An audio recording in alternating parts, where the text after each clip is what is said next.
Olá, amigos e amigas que estão estudando conosco o livro Evolução em Dois Mundos.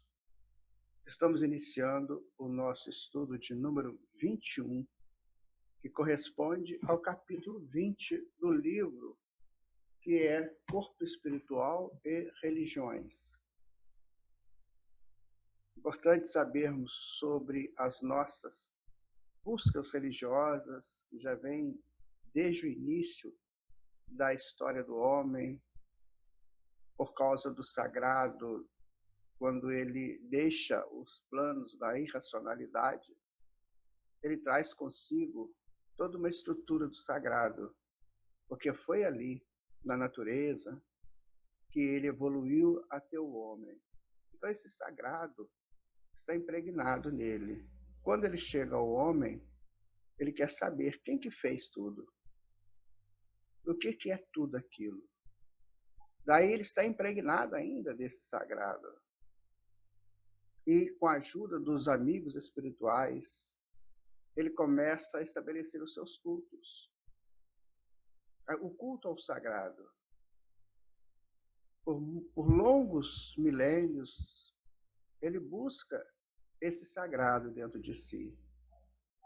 Porém, com o tempo, ele vai perdendo, porque vai buscar a conquista do mundo. E o mundo, para ele, é muito rude, é muito brutal. E aos poucos ele vai perdendo essa história, essa conexão com o sagrado, para entrar nesse campo do profano. E daí surgem as opções religiosas das mais variadas, em cultos estranhos, em deuses tenebrosos, terríveis, que exigiam sangue, que exigiam vidas. E como ele não sabe direito o que significa isso, ele se entrega a essas buscas terríveis desses falsos deuses, essas criações mentais deles, de deuses, que eram simbolizadas por estátuas, ou por algum arbusto, alguma coisa que o valha. Ele foi perdendo esse contato com o seu sagrado. Aí veio a religião, que busca suas doutrinas, seus conceitos, seus dogmas, e ele se prende àquela religião. Até que chega um momento em que ele se liberta, começa a se libertar desse conceito de religião e busca uma outra religião, que é o materialismo. E muitos ficam fanatizados pelo materialismo, copiando o fanatismo do passado. E André Luiz, nesse estudo, vai nos falar sobre essas questões, e que a gente esteja atento às informações que o mentor tem para nos passar, para sermos orientados convenientemente e caminharmos com tranquilidade, com equilíbrio, agora em busca do Deus verdadeiro, o Deus real, nosso Pai, o nosso Criador. Então, que Ele nos ampare e nos proteja neste estudo, como tem sido nos outros, que ampare a equipe espiritual de André Luiz, o próprio André Luiz, que com tanto carinho, com tanta força, com tanta condição científica, moral, estrutural, nos trouxe esse livro. Em nome do Senhor Jesus, em nome da pleiade desses espíritos, que nós estamos iniciando, então, o nosso estudo de número 21, correspondendo ao capítulo 20 do livro Evolução em Dois Mundos. Então, vamos a eles. Vamos buscar, então, os nossos slides, né, para começarmos o nosso estudo de hoje, né? Então, no primeiro momento, aqui está, né, ainda a primeira parte, né? O Evolução em Dois Mundos, André Luiz, Chico Xavier, Valdo Vieira. Primeira parte, capítulo 20, estudo 21 de 28, Corpo Espiritual e Religiões. Nós, na nossa síntese, colocamos: somos guardados. Sim, porque independente dos nossos conceitos religiosos, nós estamos guardados pela proteção divina de Deus, que é o nosso Pai. Quando a gente entende isso, a vida passa a ter um outro sentido. É o sentido do eu sou. O que veremos nesse estudo? Os tópicos serão o seguinte: olha, responsabilidade e consciência, atividade religiosa, enxerto revitalizador, religião egipciana, missão de Moisés, os 10 mandamentos, Jesus e a religião e revivescência do cristianismo. São esses 8 tópicos que nós veremos neste estudo. Vamos observar que aquela fase do livro em que André comentava sobre a evolução através da formação do corpo físico, da expansão da mônada, aquelas estruturas orgânicas, a estrutura cerebral, aquela estrutura do sistema nervoso, dos outros órgãos, aquilo já foi passado. Agora André vai falar muito sobre a estrutura espiritual mesmo. O homem ou ser perante a realeza divina. É o nosso estudo de hoje. Mas antes de começarmos, gostaríamos de falar para vocês um poema que, na verdade, é uma soltura. Quantas vezes nós estamos presos uns aos outros indebitamente? E às vezes precisamos caminhar juntos, não jungidos. O poema se chama Em Suas Mãos. Em suas mãos depositei os meus sonhos, num passado tão farto de esperanças. Não, eu não estou fazendo alegorias. Estou em busca da coerência, querendo encontrar, buscando, marcando o tempo, em jogos vagos do olhar. De que são feitos os meus sonhos? Fantasias, ilusões, quimeras? Ou já posso viajar com os pés no chão, braço firme no timão, navegador racional? Agora já tiro você dos meus sonhos. Não, o amor não feneceu. Ele apenas venceu a barreira da paixão e veio encontrar-se comigo, trazendo você por dentro. Continuo crendo no amor, nosso amor, mesmo vendo que o seu universo é difuso, que você voa feito mariposa, em torno e em busca da luz, chegando e saindo da luz. Talvez eu não concorde com seus sonhos, com seus sóis, cometas ou luas nuas, mas quem sabe um minúsculo asteroide, vagando solto, sem rumo, de repente chega e acode o sonho que depositei em suas mãos. Eu subi no topo da vida e me vi lá embaixo, na estrada que ainda segue. Sentei-me na pedra lascada, marcada do tempo, querendo contar tantos segredos. Confidenciei meus projetos ao inseto incomum que passava, e ele tirou de mim minúsculas gotas de sangue que doei se reclamar. Depois voou, satisfeito, e vi que voar faz o homem feliz. Então eu voltei a sonhar, não por inteiro em suas mãos, ou querendo retê-las nas minhas, mas mãos nas mãos, calor, afago, afeto, amor no caminho certo, vulcão temperado, chama contida, mão de veludo brotando sorrido, acalmando a libido. E vi que somente esse amor me faz coerente, e com ele é possível sonhar e tocar suas mãos e me deixar envolvido por elas. e voar feito um inseto incomum que encontrei no topo da vida. Poema do livro Navegador Racional. Interessante essa colocação do poeta, em que ele nos dá essa forma de liberdade. Somos centelhas, meus amigos, minhas amigas, que vêm voejando juntos desde a criação de Deus. Mas chegamos um momento que precisamos nos soltar uns dos outros e sermos um com o outro, nessa busca incrível da estrutura espiritual que nos protege, que nos guia. Então, é buscarmos essa estrutura, é buscarmos tudo isso e caminharmos felizes em busca desse futuro que nos aguarda. Me aguarda, aguarda você. Este é o desejo de André Luiz ao formatar esta obra. Que saibamos voar mesmo juntos, mas separados, cada um buscando o seu ninho. E o ninho final de todos é Deus. Vamos a ele? Responsabilidade e consciência. À medida que a responsabilidade se lhe apossou do espírito, iluminou-se a consciência do homem.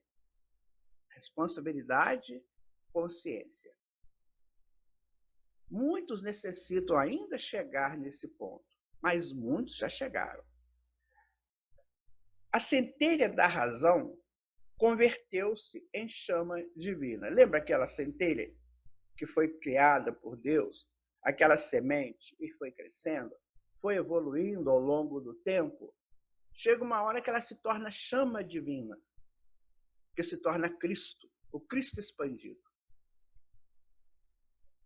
A inteligência humana entendeu a grandeza do universo e compreendeu a própria humildade, reconhecendo em suas entranhas a ideia inalienável de Deus. Lembra aquele princípio? Quando primitivo, o homem buscava esse Deus, mas não sabia como era? Agora sim. Agora ele já cresceu, agora ele se amadureceu, agora ele expandiu conteúdos de si mesmo, que faz com que ele faça essa relação com o Pai. E isso é fatal para todos nós.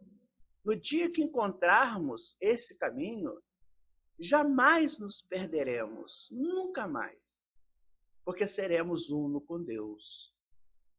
Até aqui vivemos em Deus, mas não sabemos disso. Vivemos em Deus buscando as coisas que esse mundo nos oferece, porque são coisas palpáveis, concretas. E como crianças espirituais, necessitamos dessas coisas concretas.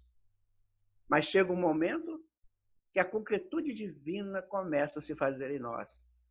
Então, a essência de Deus passa a ser concreta em cada um de nós. Conduzindo-se, então, de modo racional, experimentou profundas transformações. Agora ele não é mais a criança, agora já é aquele que vai chegando para a maturidade. Assim como na adolescência, quantas transformações acontecem no corpo do adolescente, na psique do adolescente. Ele começa a ver agora o mundo sem as fantasias da infância. Agora ele começa a buscar o mundo na sua realidade. Quanto custa cada coisa? Quanto custa ganhar para ter cada coisa? Quanto custa um passeio que ele quer muito que os seus pais lhe dê? Quanto custa isso? Quanto custa aquilo? E quanto de envolvimento terno está em torno dele? Ele começa a se conhecer, começa a se apalpar, começa a se sentir, porque na infância não lhe era possível. Assim também nós. À medida que vamos crescendo espiritualmente, começamos a sentir mais a brisa. E essa brisa não é um ventinho, é algo que nos penetra e que nos faz sentir melhores. Percebe nesse departamento ou nesse despertamento, que além das operações vulgares da nutrição e da reprodução, da vigília e do repouso, que são as bases da sobrevivência, a sobrevivência só faz isso. Come, reproduz, dorme, faz um servicinho. Estímulos interiores inelutáveis trabalham-lhe o âmago do ser. Por que interiores? Porque vem da mônada, expandindo, do reino de Deus expandindo nele, plasmando-lhe o caráter e o senso moral, em que a intuição se amplia, segundo as aquisições de conhecimento, em que a atividade se converte em amor, porque ele começa a penetrar nas altas frequências dessa energia. E essa energia, então, em alta frequência, é o amor, que é a energia que governa tudo. Com capacidade de sacrifício, conseguindo atingir a renúncia completa, porque ele sabe que quando se solta, mais ele se enche desse amor divino. Agora já não é mais questão da sua sobrevivência. Agora ele já amplia esse conhecimento, já passa a ser um doador perene dessas benesses que saem dele, do reino de Deus que está nele, conjugado com o reino de Deus que está fora dele. Uma perfeita justaposição de belezas, de harmonias. Isso é muito interessante. Isso é muito sério. Até a época recuada do Paleolítico, há 2,5 milhões de anos atrás, interferiam as inteligências divinas para que se lhe estruturasse o veículo físico, dotando-a com preciosas reservas para o futuro imenso. Ele teve a ajuda dos espíritos, que vieram promover nele o crescimento, a feitura de um corpo físico, para que essa mônada pudesse se expressar no mundo e crescer no mundo, envolvendo-a na luz da responsabilidade, conferiram-lhe o dever de conservar e aprimorar o patrimônio recebido, e investindo na riqueza do pensamento contínuo, entregaram-lhe a obrigação de atender ao aperfeiçoamento do seu corpo espiritual. Espíritos expandidos, buscando expandir o homem primitivo. Fantástico isso. Ajudas mútuas. Porque enquanto esse aqui expandia, ele consolidava a expansão desse. O instrutor, o instruído. E seremos assim por longos tempos. Uma vez instrutor, outra vez instruído. Uma vez dando aulas, outra vez recebendo aulas, num contínuo de aperfeiçoamento intelectual e de expansão de conhecimentos. Isso é o que nos aguarda. Sem aquela necessidade premente de ganhar dinheiro para isso, mas expandindo o conteúdo espiritual que somos, adquirindo responsabilidade em tudo aquilo que fizermos, que decidirmos, e colocando a consciência para trabalhar em busca dessa verdade, que cada vez fornece conteúdos para que cada vez a nossa responsabilidade seja maior em torno da nossa vida espiritual. Aceitar-se-á razoavelmente que até semelhante fase, os tremendos conflitos da natureza em que se mesclavam a violência e a brutalidade foram debitados à conta da evolução necessária para a discriminação de indivíduos, agrupamentos, espécies e raças.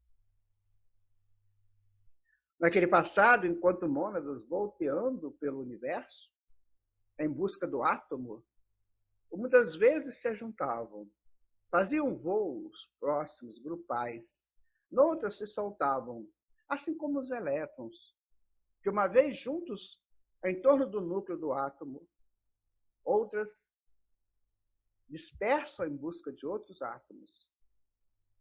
As mônadas foram fazendo assim. E essa estrutura faz-se representar quando ele se torna homem, uma vez livre, outra vez agrupado, formando civilizações, outras vezes nômades, poucas pessoas, em busca de outros recursos, sem a necessidade premente de se formar uma civilização, de se formar uma cultura civilizatória. Então, nesse jogo, ele vai crescendo, ele vai se aprimorando, ele vai se estruturando para ser esse espírito livre de um dia.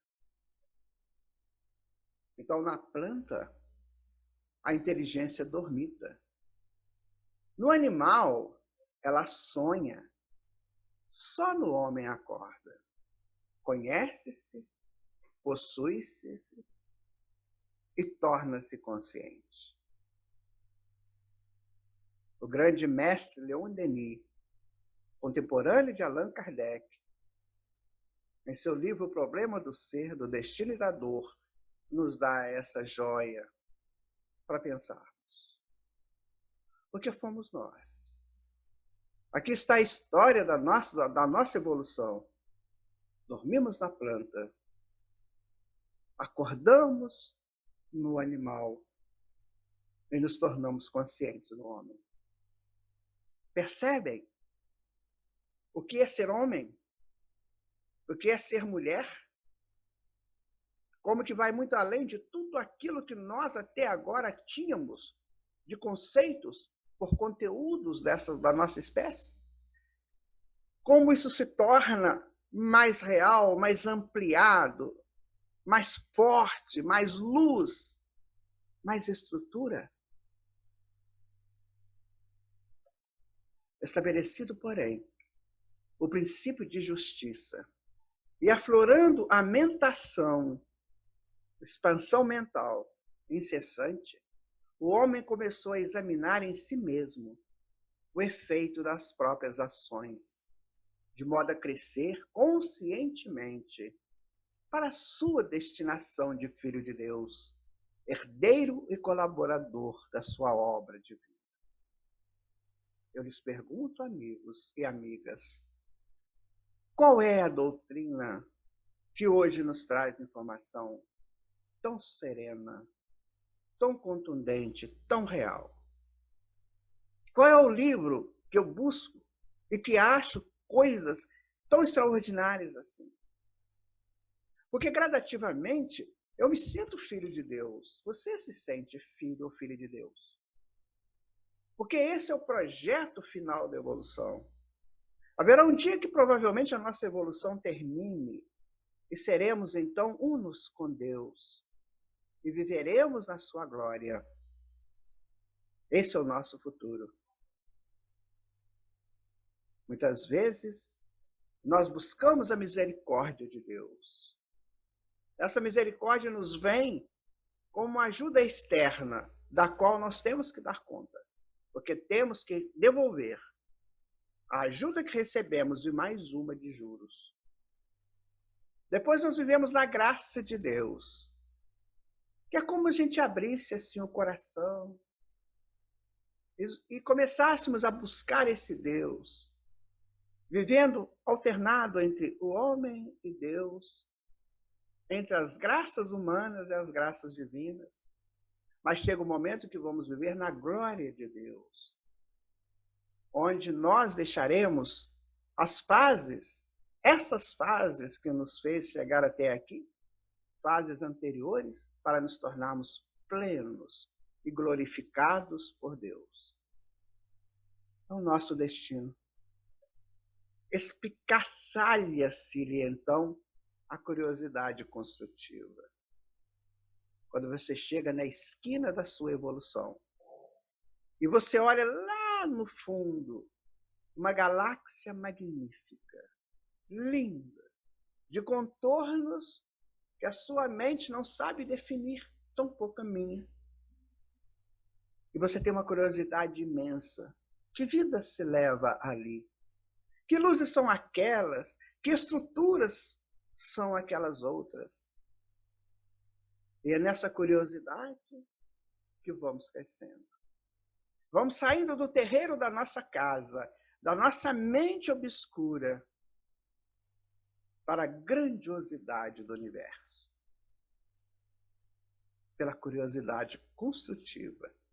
A curiosidade que nos leva ao conhecimento do bem, do amor e de Deus.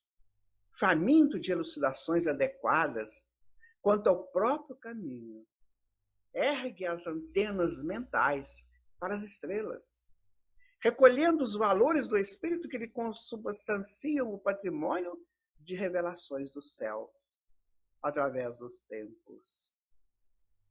Agora não preciso mais de aparelhos, de instrumentos, telescópios, aparelhos captadores de sons, não preciso mais disso. Eu sou a criatura capaz de perceber tudo isso. E o meu caminho é o meu caminho, o seu é o seu. E vamos juntos, volteando, mas juntos. Mãos nas mãos, mas nunca grudados. Sempre soltos, sempre livres, onde o seu volteio é para mim motivo de felicidade e o meu é para você motivo de glórias. Almas livres, soltas, em busca desse futuro que pertence a cada um de nós. Era necessário satisfazer ao acrisolamento do seu veículo sutil na essência íntima, assegurando-lhe o transformismo anímico, revesti-lo de luminosidade e beleza e apurar-lhe os princípios para que, além do augusto círculo humano, pudesse retratar a glória dos planos inferiores. Nessa busca da espiral, nessa volta à espiral, eu percebo a necessidade de tudo aquilo que eu vivi, de todas aquelas formas, o besouro, a mariposa, o canguru, o boi, o mamute, o leão, o tigre. Agora eu entendo que ali a alma começou a se soltar para um dia buscar essa glória real dos planos superiores, trazendo em si os conteúdos daqueles esforços do passado e as belezas de cada avanço que foi tendo.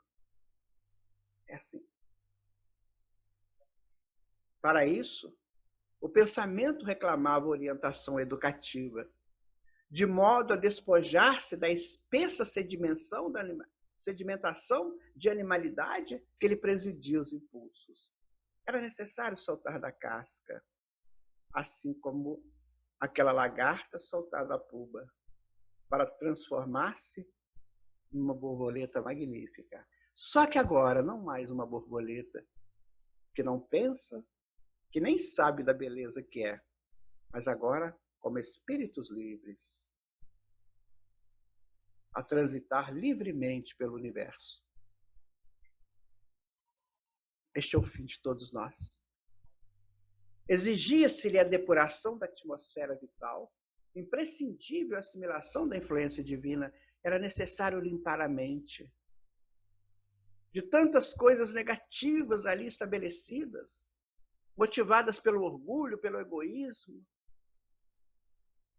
pelas invigilâncias, pelo ciúme, por tudo aquilo de traição, por tudo aquilo de interesse pessoal, que prendia a mônada naquela estrutura mental e não permitia que o coração sublime se expandisse. Então era preciso passar por aquela fase para que ele começasse, de fato, a buscar a influência divina. Os ares da divindade. Os ares da divindade vêm como a brisa, a princípio, que nos convida. Depois ela vem com um vento um pouco mais forte. e depois vem como uma torrente que nos leva para os braços de Deus.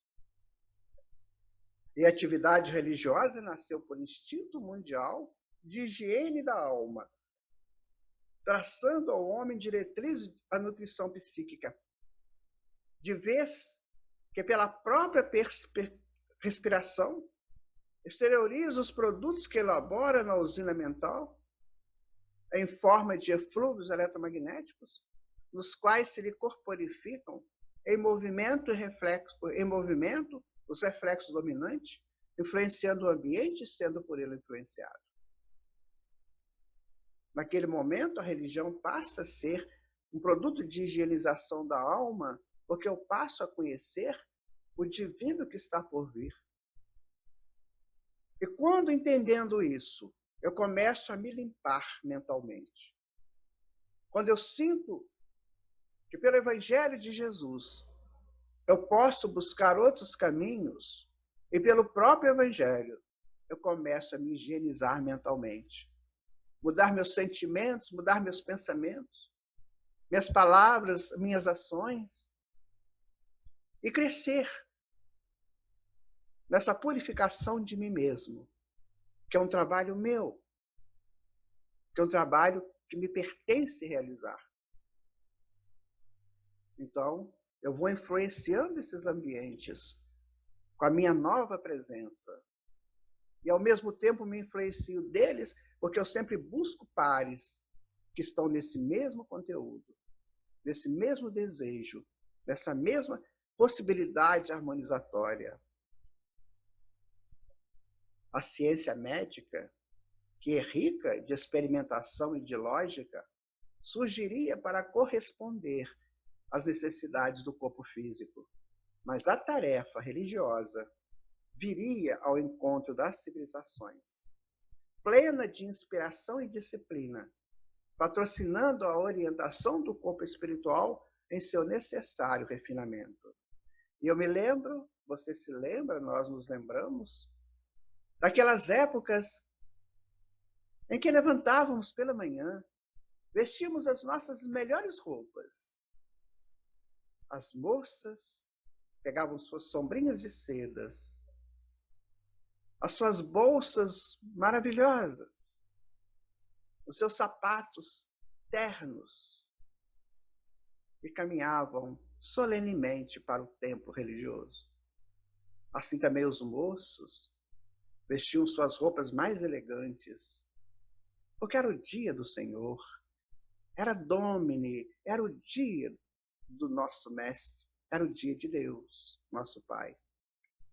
E ali naquele templo, olhávamos para aquele contexto, para toda aquela estrutura que ali se encontrava, e de um momento, nem que seja fugidio, elevávamos os nossos pensamentos àquilo que era por nós desconhecido. O sacrário que guardava o símbolo do Cristo. A estatuária que nos envolvia. E ali, por um momento, buscávamos essa disciplina. Os cultos, os ritos nos prendiam às informações. E ficávamos, muitas vezes, embevecidos. Porque a espiritualidade nos rodeava, nos amparava, nos convidava a uma vida melhor. As pessoas adultas ali refaziam suas vidas, repensavam seus momentos. Os idosos planejavam um encontro definitivo com Deus, porque, afinal, viver uma vida sadia dentro da conceituação de cada um. E era um momento lúdico, um momento de muita felicidade. Muito embora presos aos rituais, presos àqueles ritos, mas mesmo assim, extraordinários. E aqueles cheiros, aquelas alfaias, aquilo tudo nos envolvia de tal maneira que o dia do Senhor era diferente. Era domine, era domínio. Quanta coisa bonita temos guardados em nossos interiores, em nossos inconscientes, daquelas épocas. Foi uma fase muito boa, que aumentou a cultura da civilização ocidental, que trouxe o homem do Ocidente para suas reflexões perante a divindade. Porque este homem do Ocidente não tinha a proposta meditativa do homem do Oriente. Então, algo tinha que trazê-lo a esse status. E passamos assim séculos nessa busca de Deus, enquanto encarnados, enquanto desencarnados. Ao desencarnarmos, tínhamos os mesmos cultos, porque não era possível sairmos dessa cultura de um momento para o outro. Até que chega a doutrina espírita, mostrando-nos, como disse Jesus, que quando quisermos orar ao Pai, que entremos no silêncio de nós mesmos e a sós, conversemos com Ele. Agora não temos mais necessidade dos intermediários. Podemos fazer por nós. Eu por mim, vocês, cada um por vocês. Nesse sentido, a espiritualidade sublime, amparando o homem, jamais lhe menosprezou a sede de consolo e esclarecimento. Estava sempre com o homem, sempre com os sonhos daquele adolescente, sempre com as necessidades daquele adulto, e sempre com os momentos permeando os idosos e trazendo luzes, belezas, fantasias líricas para as crianças. Essa espiritualidade sempre esteve conosco, sempre esteve ao nosso lado, nos protegendo, nos orientando e nos amparando. Com a guerra íntima entre a razão e a animalidade, grande massa de espíritos ilustrados, porém decaídos de outro sistema cósmico, renasceu no tronco genealógico das tribos terrestres, qual enxerto revitalizador, embora isso representasse para eles amarga penitência expiatória. E assim vieram os exilados, os mais comentados exilados de Capela, da constelação do Cocheiro, e trouxeram para o homem da terra, tribal ainda, a estruturação de uma sociedade, a estruturação de uma civilização. O ensino para lidar com a cerâmica, para construir cidades, canalizar rios, terraplenar terrenos para as suas obras, para os seus plantios. E assim o homem, enxertado por essas inteligências, decaídas moralmente, mas inteligências, começou a construir o seu mundo. Começou a construir o plano físico do nosso querido planeta Terra. Constituiu-se desse modo a raça adâmica, instilando no homem renovadas noções de Deus e da vida. Não importa se você é decaído. Se você for para um plano desses, leve Deus, leve a vida dentro do conceito que você já tem de Deus e de vida. Levantam-se organizações religiosas primordiais. Cultos tão lindos, onde o canto, onde o rito dos movimentos buscam trazer o homem a uma reflexão de algo além dele. Naqueles altares construídos, muitas vezes em plena natureza. Aquelas pessoas saindo em fila indiana, cantando seus hinos, cantando suas glorificações. Estabelecia-se, então, a ponte, ligando sempre a criatura ao seu Criador. Povos nômades e agrupamentos escravizados no solo, por extremo gregarismo, adotaram as mais estranhas formas de fé e se emolduraram por barbárie natural através do intercâmbio fragmentário com o plano extrafísico. Era necessário também que o homem buscasse os seus movimentos, ainda muito recentes, muito precários, muito ínfimos em questão de espiritualidade.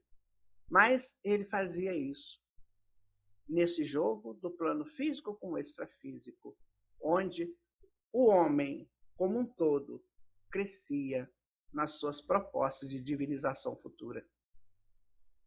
A importância da religião em nossas vidas. Então, os espíritos exilados, presos à rede organogâmica, organogênica, em que se lhes tecia o cárcere, um carro biológico ainda profundamente primitivista, muitas vezes revoltados e endurecidos, aliavam-se às tabas selvagens em cultos sanguinários indescritíveis, desvairando-os nos mais aviltantes espetáculos de crueldade, em nome dos deuses com que fantasiavam as entidades inferiores do seu convívio doméstico, restando entender aí que só participavam desses cultos espíritos que aceitavam essa barbárie, que já desde o início tinham essas tendências às rebeldias. Aqueles outros que com tendências melhores não entravam nesses conflitos religiosos, nessas ações perigosas, terríveis. A escolha foi desde o princípio. Cada um escolheu.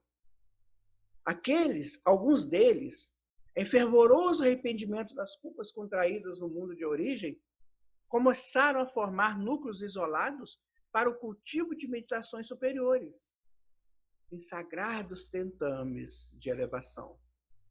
O homem selvagem, então, podia escolher o que me faz bem, o que eu quero. E essa escolha é até hoje. Tantas pessoas hoje escolhem o lado errado quando tem o lado bom da sua frente.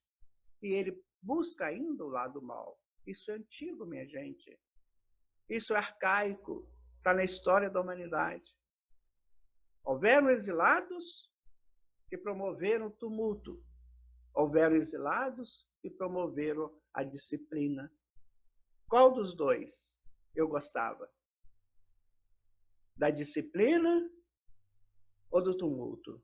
Ainda hoje eu escolho. Ainda hoje você escolhe. Depois de longos e porfiados milênios de luta espiritual, surge no mundo, como grupos por eles organizados, a China pré-histórica, a Índia védica, o Antigo Egito e civilizações outras que se perderam no abismo das eras, nos quais a religião assume aspecto enobrecido como ciência moral de aperfeiçoamento para a mais alta ascensão da mente humana à consciência cósmica. Então ele fala da China, onde vamos encontrar Confúcio, Lao Tse e tantos outros mestres que começaram a estabelecer ali os fundamentos da verdadeira religião, as verdadeiras buscas deste Pai amoroso que a todos nos orienta e nos cobre com o seu manto de glórias.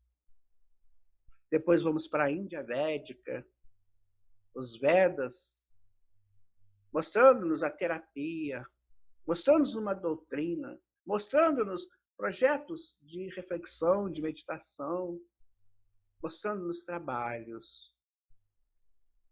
O Antigo Egito, com todas as suas escolas extraordinárias, escola de reencarnação, escola de mediunidade, escola de astronomia, escola de psicologia, escolas de convívios sociais, escolas e mais escolas ao longo do Rio Nilo.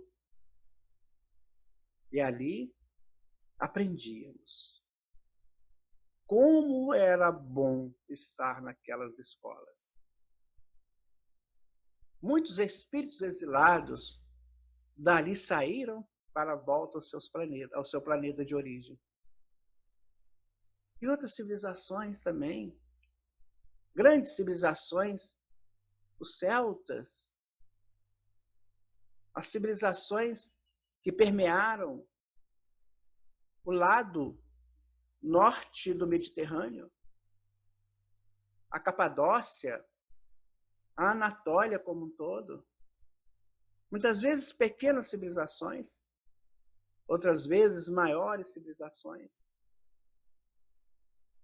E assim, nós fomos vivendo, fomos aprendendo.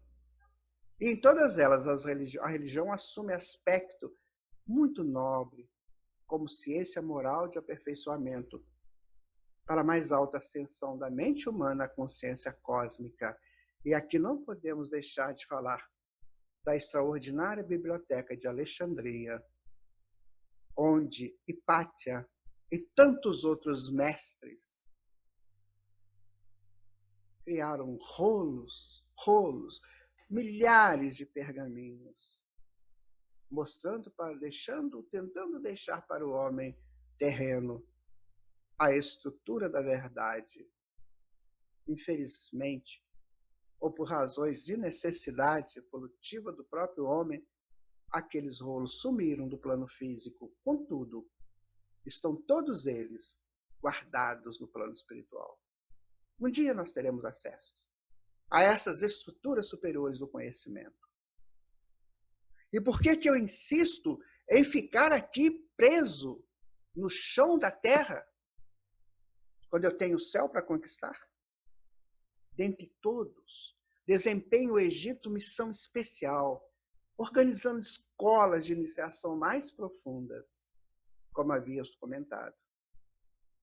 Escolas extraordinárias, meus amigos. Minhas amigas, vocês não têm noção da inteligência daquele povo ao construir aquelas escolas.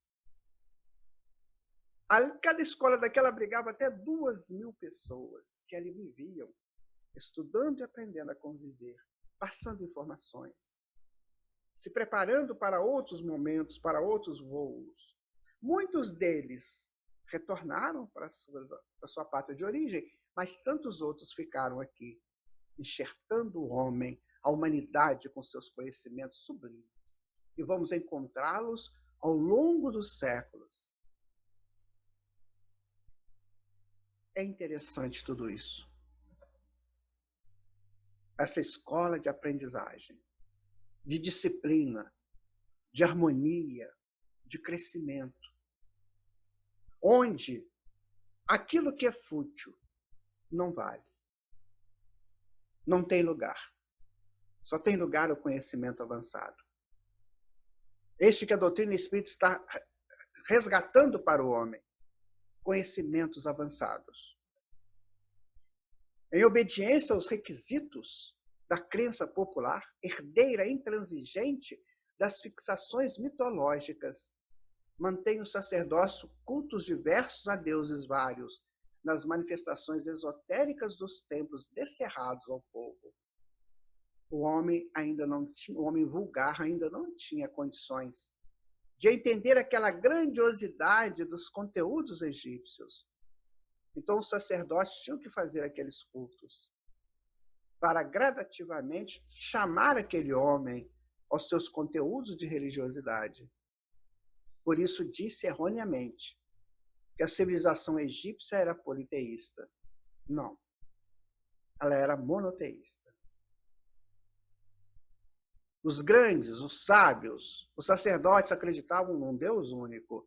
Mas aquele povo que vinha de tão longe, que vinha de outras regiões, do norte, do sul, do leste, do oeste, ainda não tinha conteúdos espirituais dilatados para entender o monoteísmo.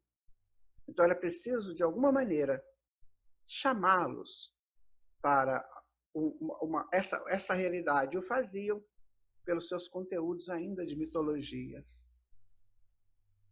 Mitologia essa que Sócrates praticamente vai dar um fim na sua extensão de dominação, quando ele cria o Logos.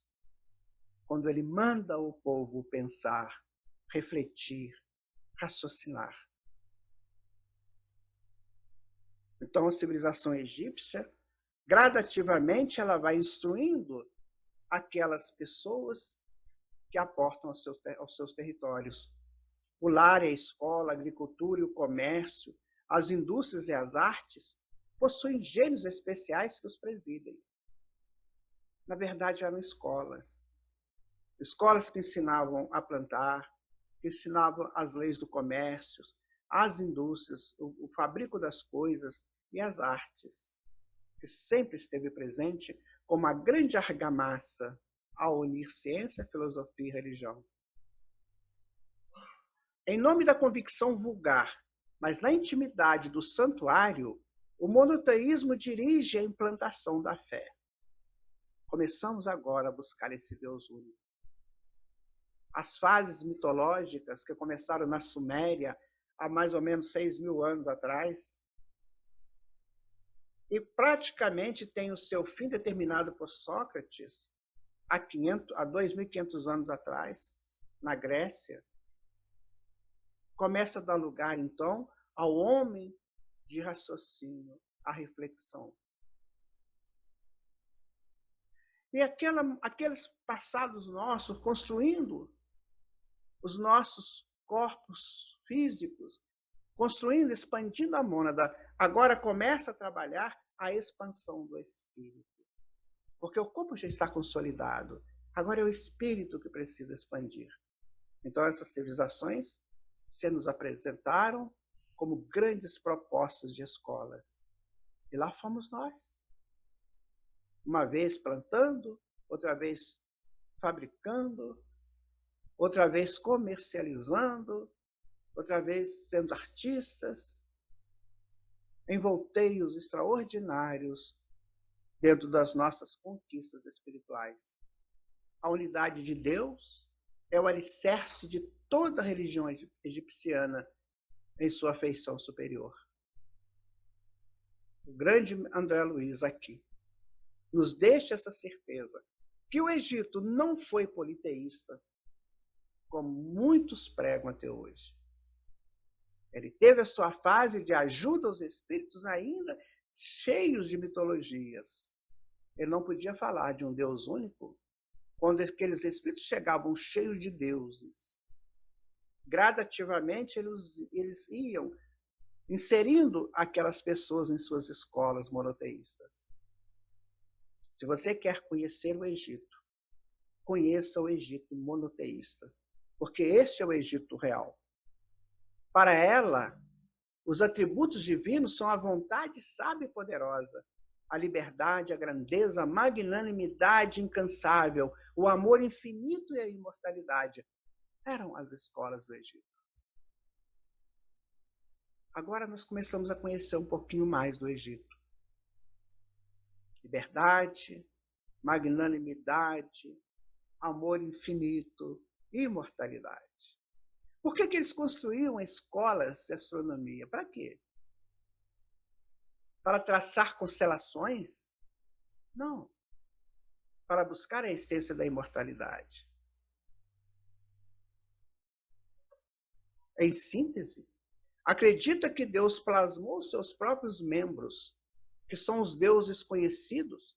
Cada um desses deuses secundários pode ser tomado como sendo análogo ao Deus divino, ao Deus único, e cada um deles pode formar um tipo novo, do qual se irradiam por vez, pelo mesmo processo, outros tipos de deuses inferiores. Então, começamos a entender o que é a mitologia, começamos a entender o que é o politeísmo. É como se aqueles deuses fossem membros do Deus único a ajudar o povo. Não o Deus criador, onipresente, onisciente, onipotente, mas estruturas que saíram dele, evoluíram e hoje ajudam. E desde aquele tempo ajudaram a todos. E foram confundidos com o próprio Deus. porque tamanha era a sua envergadura espiritual. Assim também nós seremos um dia, em algum mundo desses por aí, seremos confundidos com Deus. Quando formos criaturas prontas a ajudar no crescimento espiritual de tribos primitivas. E lá estaremos. Eles nos chamarão de deuses. E seremos apenas filhos de Deus, trabalhando por Ele, para Ele e por nós, no grande projeto divino do trabalha até agora, sem cessar. Claro está que essa argumentação teológica, distanciadas de mais altos roteiros de evolução, imaginava erroneamente potências espirituais centralizadas no Criador excelso, quando só Deus tem a faculdade de verdadeiramente criar. Mas o conceito expressa, em sentido lato, a solidariedade constante e inevitável que existe em todas as vidas de que se constitui a família do Supremo Senhor em todo o universo. Voltemos na mônada a passear pelo universo, livre e solta, em busca do seu átomo, em busca da sua engenharia molecular, trabalhando em conjunto, outras vezes separados. E agora no homem também assim. Eu não sei direito como que é esse Deus, mas eu sei que alguém o representa, e se alguém o representa tão bem, por que não é o próprio Deus? E assim vamos imaginando as coisas, e quando a fantasia vai dando lugar para a razão, quando a consciência de níveis inferiores começa a despertar, nós começamos a entender que só há um Deus. E muitos, milhares, trilhões de filhos em estados crísticos, prontos para ajudar a quem quer que necessite de ajuda. Nós. A religião, um papel moralizador, os egípcios consagraram vários deuses que foram induzidos ao povo. Deuses a favor do lar, da escola, da agricultura, do comércio, da indústria das artes. Contudo, na intimidade dos iniciados, nos templos, a crença era da imortalidade e num só Deus, único, sábio, poderoso, de amor infinito, gerador dos deuses secundários. E aí nós podemos pensar assim, eu ainda acredito que existam vários deuses? Eu sei distinguir entre o Deus único e os seus filhos elevados a categorias crísticas. Esse momento, minha gente, é muito importante para nós, porque é um marco na nossa evolução. Há pessoas que entregam seus fazeres para os espíritos, e os espíritos não vão fazer por nós. O que eles vão nos dar é a orientação para fazermos. E achamos que eles são deuses, com poderes para resolver todos os nossos problemas, quando nos compete resolvê-los. Eles só ajudam, mas a evolução é de cada um. Assim como eles evoluíram resolvendo seus problemas, nós temos que evoluir resolvendo os nossos. E chega Moisés, então. Os padres tebanos conheciam de maneira precisa a evidência do corpo espiritual que pode exteriorizar-se de cada criatura para ações úteis ou criminosas. Tebas teve uma grande escola. E ali se sabia que a potência do espírito em formação, em expansão, tanto pode realizar coisas boas quanto coisas más. Cultivam a mediunidade em grau avançado, atendem a complexas aplicações do magnetismo, que nós conhecemos como passe, traçam disciplinas à vida íntima e comunicam-se com os desencarnados de modo ineludível, consagrando as reverências especiais. Já naquela época, Egito, mais ou menos de 5.000 anos atrás. E por que as pessoas ainda hoje assustam quando nós, nos nossos centros espíritas, fazemos isso? Damos passes, fazemos reuniões mediúnicas.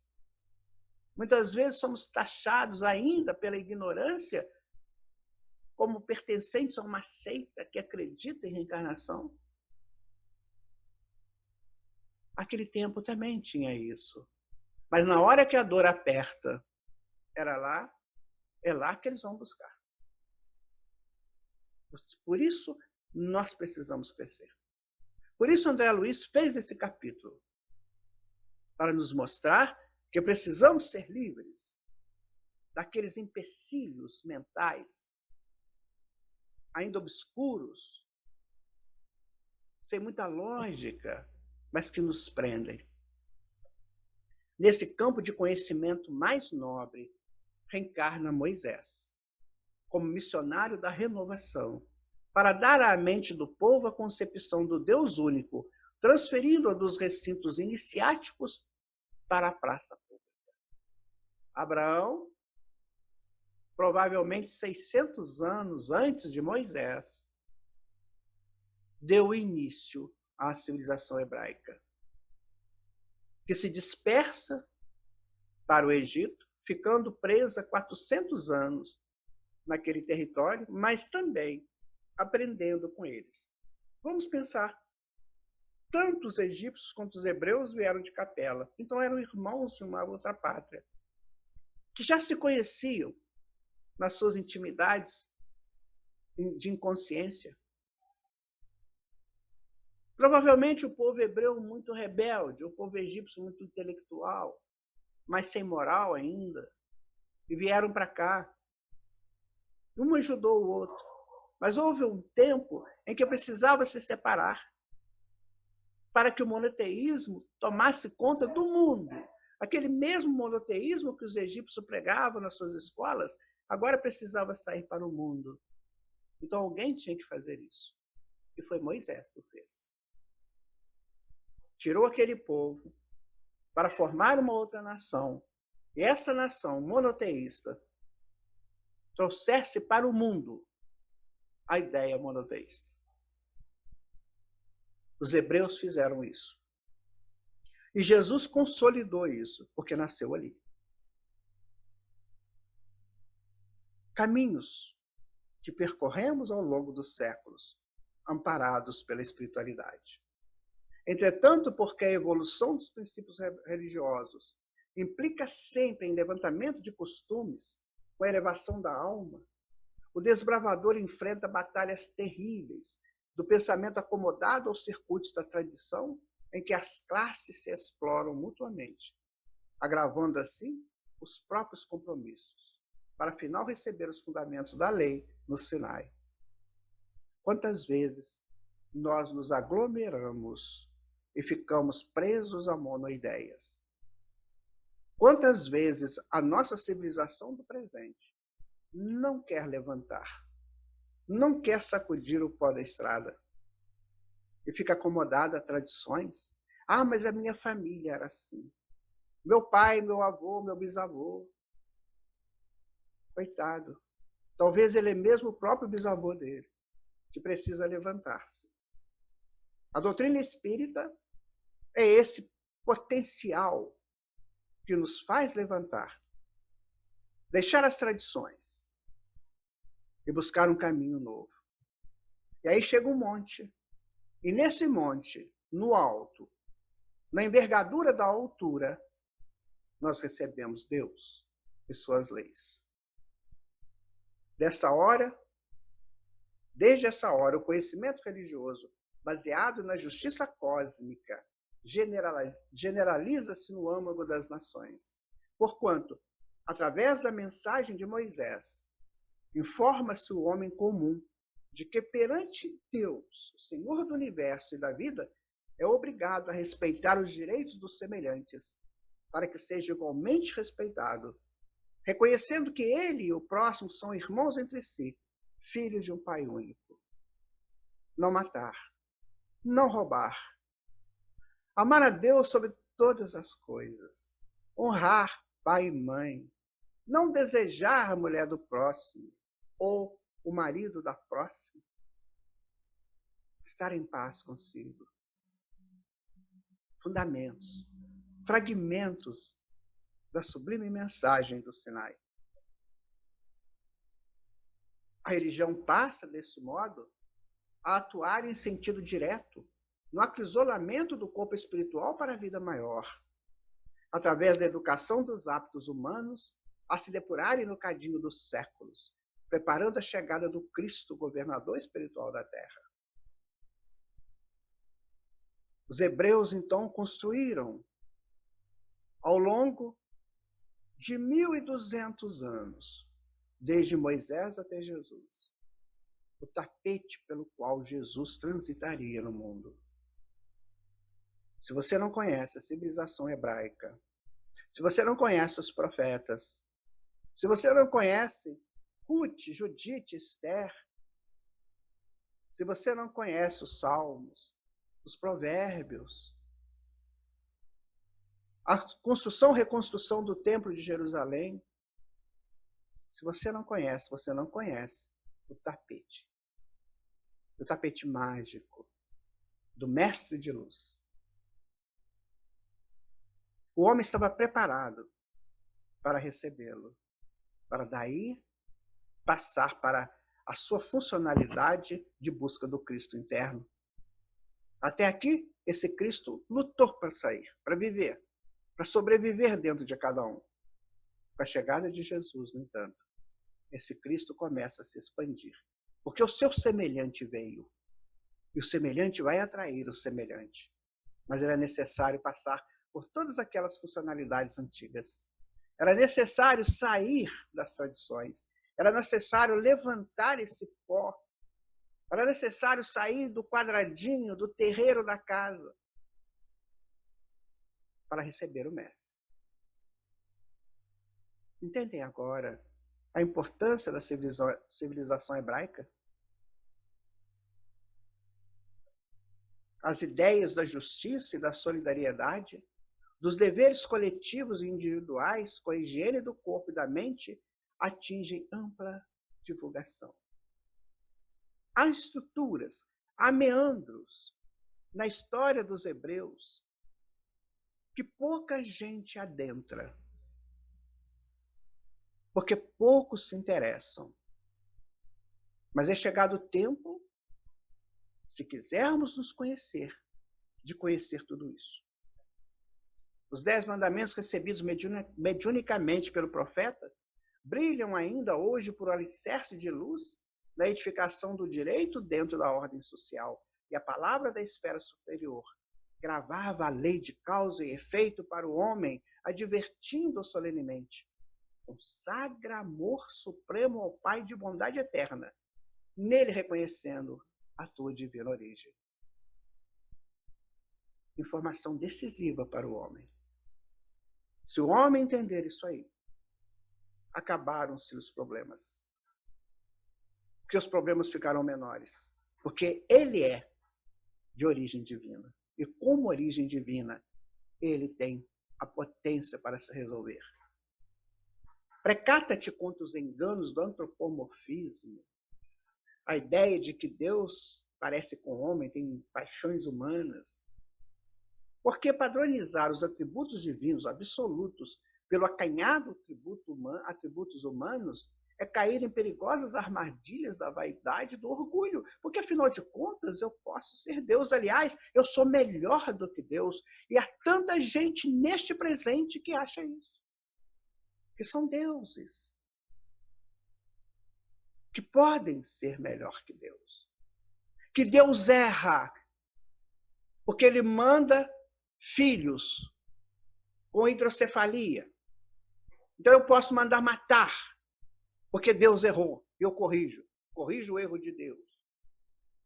Eu posso mandar abortar, porque aquela menina não tem condições de manter seu filho, e Deus não tinha nada que mandar um filho para ela, então eu vou corrigir o erro de Deus e vou dar uma lei que mata. Eu posso aplicar a eutanásia naquele que está sofrendo, porque Deus não cuida do filho, então eu tenho que cuidar, eu sou melhor do que Deus. Eu posso mandar matar aquele que perturba a sociedade, porque Deus não cuida dele e nem ampara a sociedade. Então eu imputo pena de morte, eu mando matar, porque Deus não sabe disso, eu sei. e essa sociedade pobre.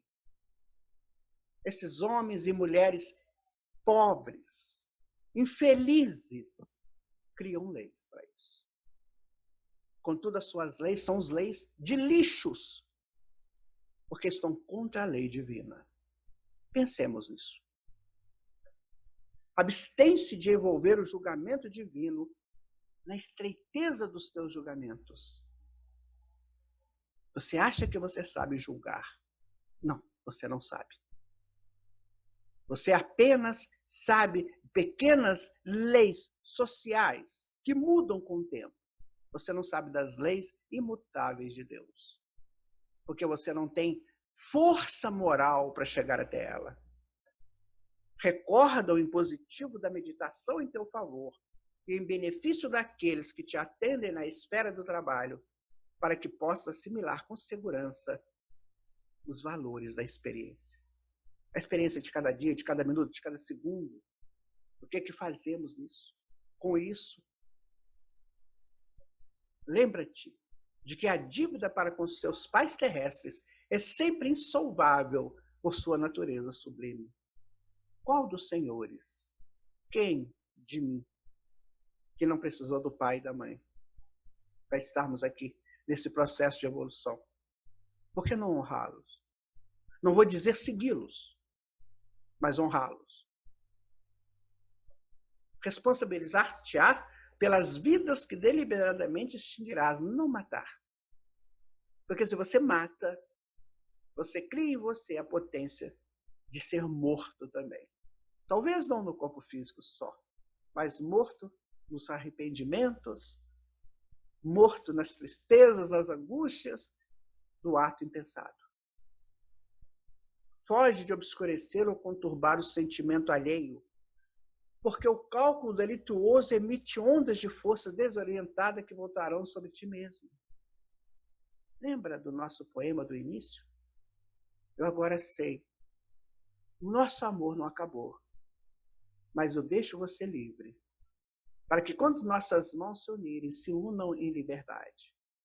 Eis a razão do nosso poema do início. Em suas mãos depositei os meus sonhos.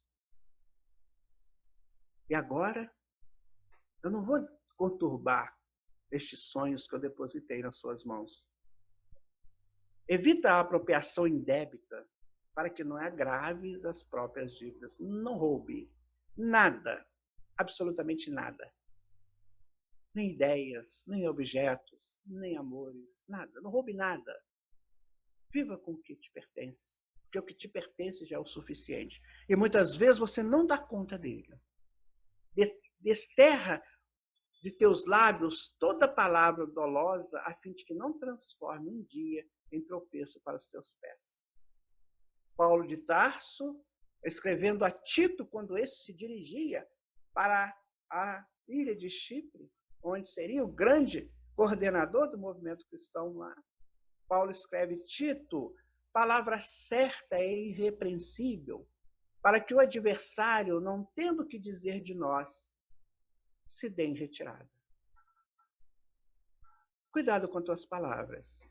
Cuidado, para que você não seja julgado de maneira errônea ou de maneira correta das suas improbidades. Acautela-te contra a inveja e o despeito, a inconformação e o ciúme, aprendendo a conquistar alegria e tranquilidade ao preço do esforço próprio, porque os teus pensamentos te precedem os passos, plasmando-te hoje o caminho de amanhã. São orientações para o espírito caminhar livre. Uma nova fase do livro, uma nova fase para os nossos conhecimentos. Não tenha inveja, não tenha isso, não há necessidade. O que está para o outro é para o outro, não é para você. Faça o que, valorize o que chegou às tuas mãos. Isso é que você deve fazer, segundo os preceitos. Então, as tábuas se tornaram um símbolo da humanidade. Até hoje cultuada, com certeza serão cultuadas ao longo do tempo. E o Jesus e a religião, então, surgem. Com Jesus, no entanto, a religião como sistema educativo alcança eminência inimaginável. Nos templos de pedra, nem templos de pedras, nem rituais, nem hierarquias efêmeras, nem avanço ao poder humano. O mestre desaferrolha as arcas do conhecimento enobrecido e distribui-lhe os tesouros. E eu pergunto, por que depois de Jesus tivemos tantos templos de pedra? Talvez para lapidar consciências ainda rebeldes. Mas hoje não precisamos mais. Somos espíritas, somos livres de toda essa parafernália de argamassas. Porque argamassa é matéria. Eu quero ser livre, voejar como espírito livre. Dirige-se aos homens simples de coração, curvados para a gleba do sofrimento, e ergue-lhes a cabeça trêmula para o céu. Aproxima-se de quantos desconhecem a sublimidade dos próprios destinos e assopra-lhes a verdade, vazada em amor, para que o sol da esperança lhes renasça no ser. Este é o Mestre Jesus, que muitos insistem por deixá-lo pregado na cruz. Enquanto essa vivescência toda espraia do seu trabalho, da sua vinda ao plano físico, aproximando-nos da sublimidade de Deus. Abraça os deserdados, fala-lhes da providência infinita, reúne em torno de sua glória, que a humildade escondia, os velhos e os doentes, os cansados e os tristes, os pobres e os oprimidos, as mãos sofredoras e as crianças abandonadas, a entregar-lhes as bem-aventuranças celestiais. Este homem triste e oprimido, aquele homem que errou tanto e que agora precisa refazer-se. Está vazado de dor, de desesperança. Somente o Cristo pode nos dar de novo a vida plena. E isso Jesus fez de exemplo para nós. Como diz André Luiz, escondeu a sua glória numa humildade e nos ensinou como vencer a nós mesmos, deixando o Cristo soltar de nós. Ensina que a felicidade não pode nascer das posses efêmeras, que se transferem de mão em mão, e sim da caridade, do entendimento, da modéstia e do trabalho, da tolerância e do perdão. Valores que até então nós não conhecíamos, como fundamentos de crescimento espiritual. Afirma-lhes que a casa de Deus está constituída por muitas e muitas moradas, planetas, sóis, nebulosas. Retira os outros que nem conhecemos. Isso nos mundos que enxameiam o firmamento e que o homem deve nascer de novo para progredir na sabedoria divina. Proclama que a morte não existe e que a criação é beleza e segurança, alegria e vitória em plena imortalidade. Quando deixarmos as agruras da morte, quando deixarmos de ser pessoas mortais, só aí, então, entenderemos a glória divina da imortalidade. E aí ele se faz sempre presente, esfuziante de luz, a nos convidar para ele, para que nós, Cristos internos, possamos também expandir, pelas revelações com que vence a superstição e o crime, a violência e a perversidade, paga na cruz o imposto de extremo sacrifício aos preconceitos humanos, que lhe não perdoam a soberana grandeza, mas reaparecendo redivivo para a mesma humanidade que os escarnecera e crucificara, desvenda-lhe um novo cântico de humildade a excelsitude de vida eterna. Quando todos pensavam que ele estava morto, preso na cruz, ele ressurge. Ele ressurge para mostrar que a vida é plena, que a vida é eterna. E aqueles que o viram com naturalidade, conversaram com ele com naturalidade, porque é natural a permanência da vida em todos os seus aspectos.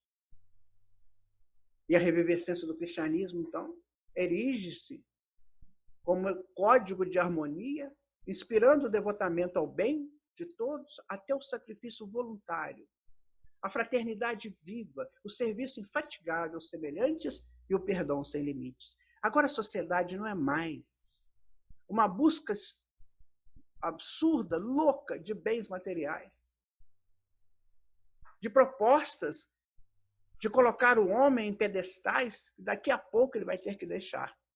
Agora a vida se torna um conjunto de ações a favor de todos e a favor de si, no sentido da sua própria glorificação.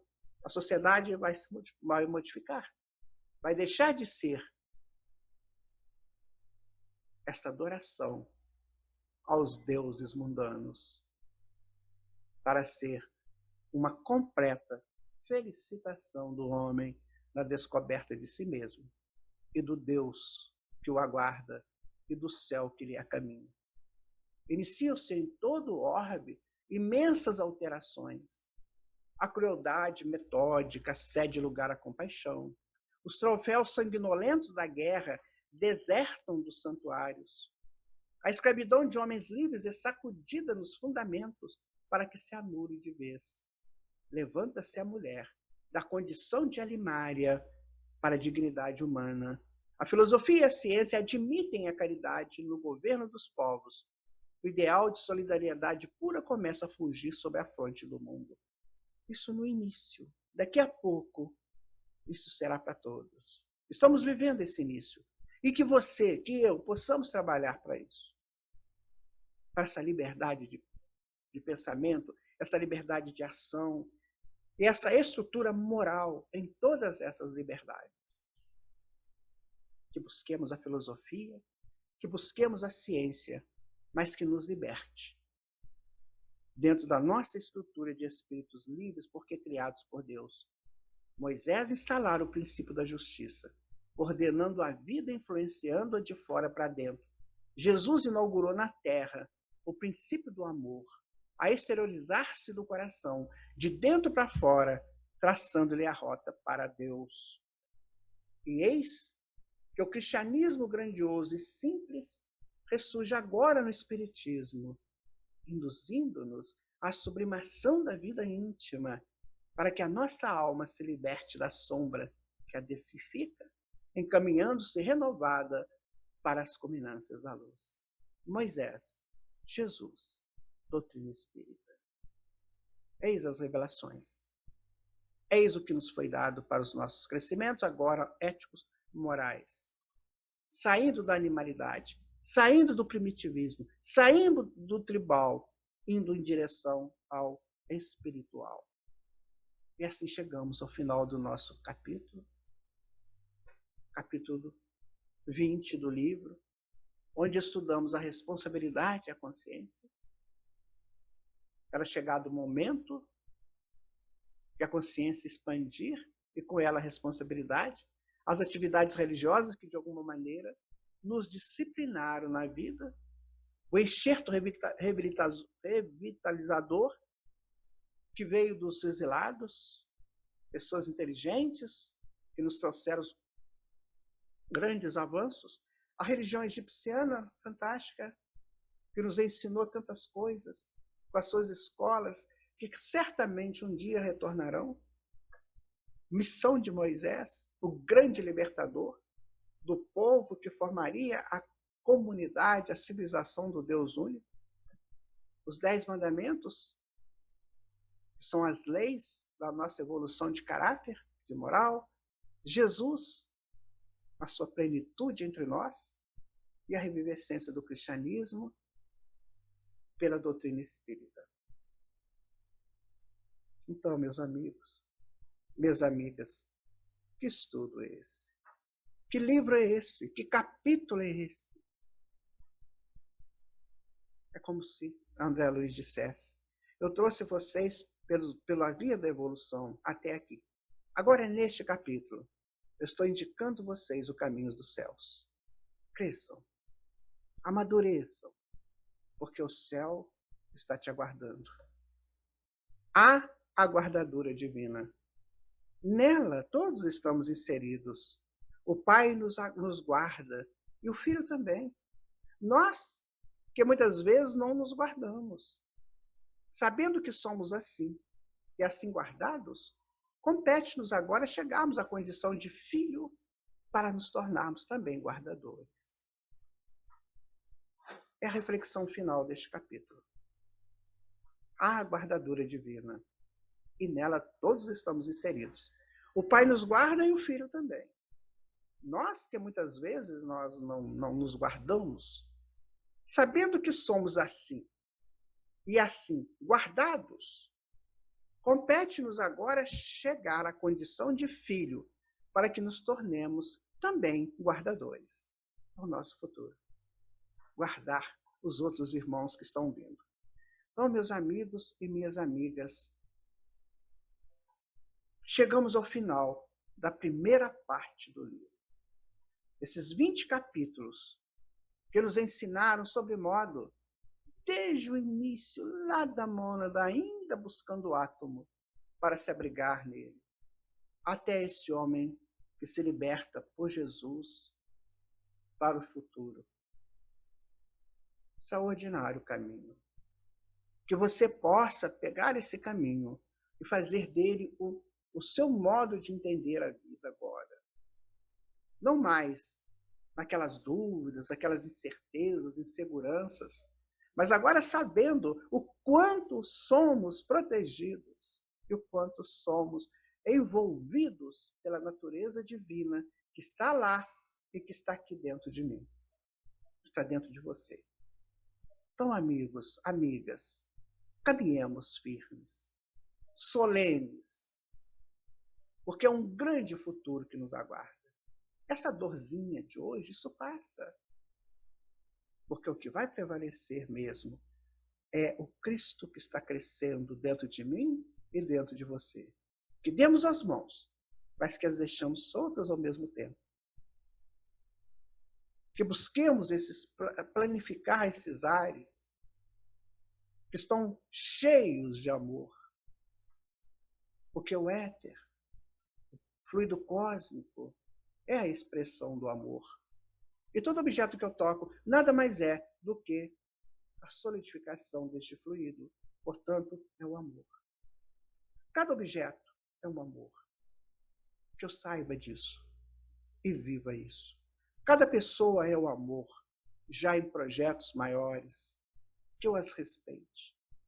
Que eu as tenha como companheiros e companheiras de evolução. Porque elas fizeram muito para chegar até onde chegaram, assim como eu também fiz.